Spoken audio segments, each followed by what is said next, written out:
MLA camp కార్యాలయంలో 77వ గణతంత్ర దినోత్సవ జెండా ఆవిష్కరణ. గద్వాల్ జిల్లా.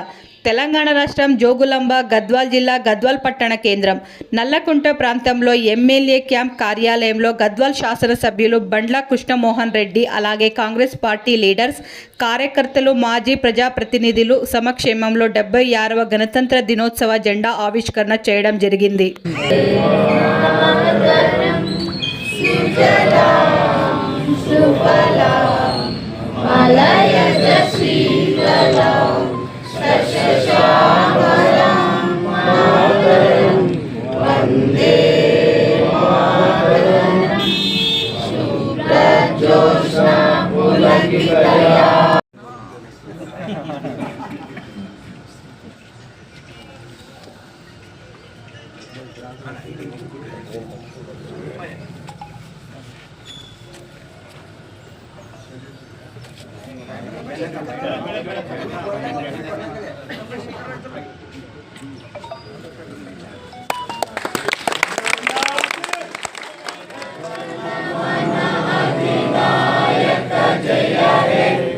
पंजाब सिंध गुजरात मराठा द्राविड उच्चल